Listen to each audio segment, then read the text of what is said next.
My name is Iskali Perez, but I go by Laly. I am 19 years old, and I'm from Chicago, but recently moved to Cicero.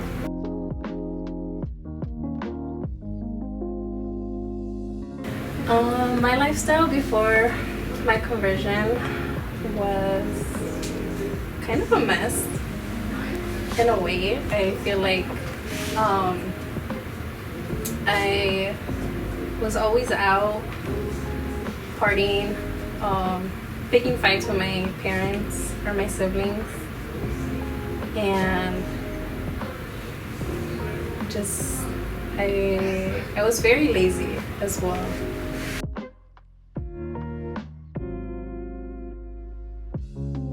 So turning point in my life, I would say,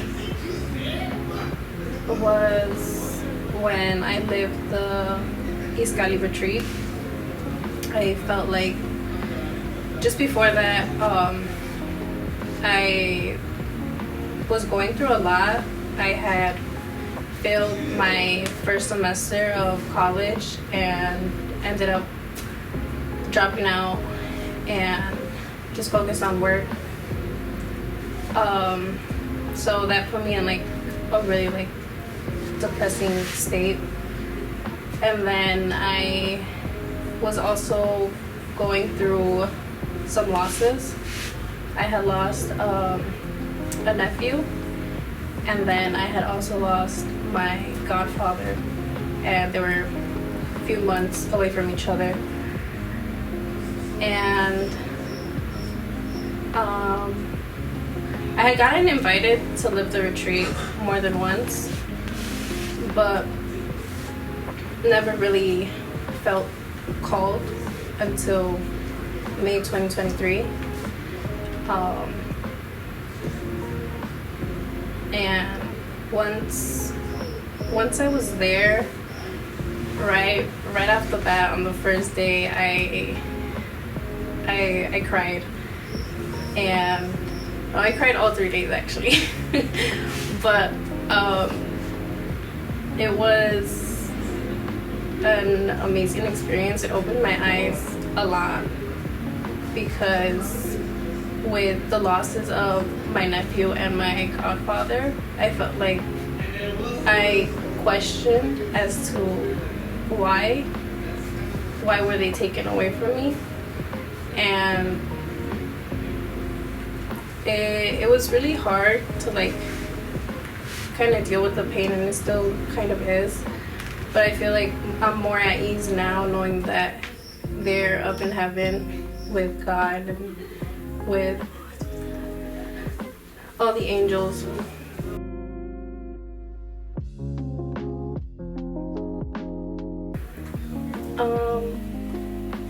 So again, I would say it was, well, actually, I kind of felt like I've always been close with my faith. I mean, growing up, I would go to mass. My parents would make us go, but then after a while they kind of stopped forcing it on us, and it was kind of we wouldn't go to mass, but they would make me do my communion, do my confirmation, and it was just well, what was the reason for it? What was the purpose? But after that, so I kind of got lost.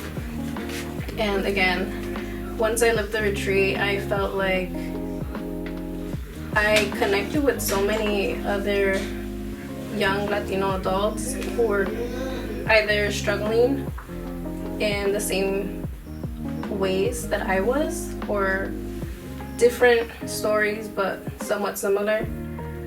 And it made me realize that I wasn't alone, and that spiritual warfare is something that is very hard to deal with, and everyone goes through it in their own way.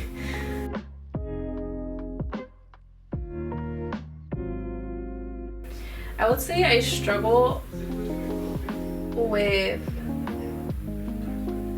kind of praying, and also reading my Bible, I feel like reading the Bible is kind of one of the most important things to do, because it's like you learn about why we are where we are today, and it has a beautiful story, and I feel like that's one thing like I really slack on. And I would say also sloth, which kind of ties into reading the Bible.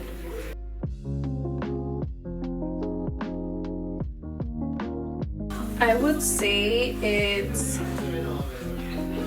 helped me grow as a person, and it's also made me lose some friends along the way, because I started putting more focus into my faith, and I lost friends that would lead me into bad habits, whether it was drinking, just partying and going out.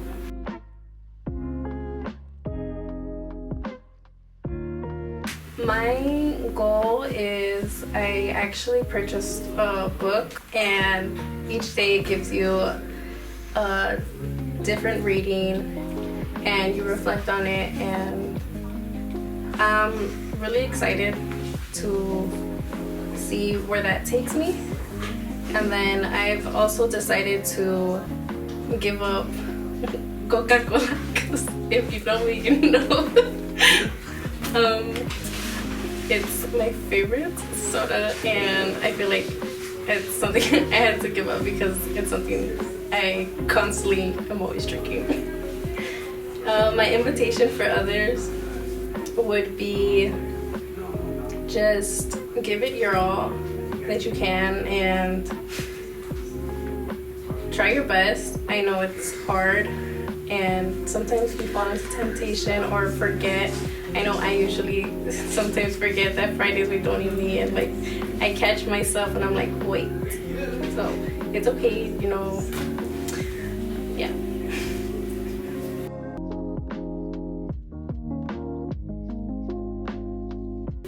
Take it all at once, or not all at once.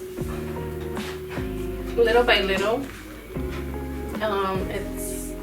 It's not an easy journey, and everyone has their ways that they deal with it, and yeah, you're not alone.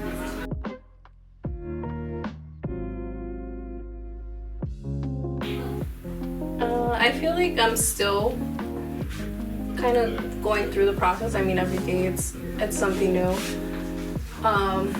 But so far, I would say that I've learned a lot, and I've grown, and it makes me proud of myself, because past me would never think that I would be in the spot that I am right now, living the life that I'm living.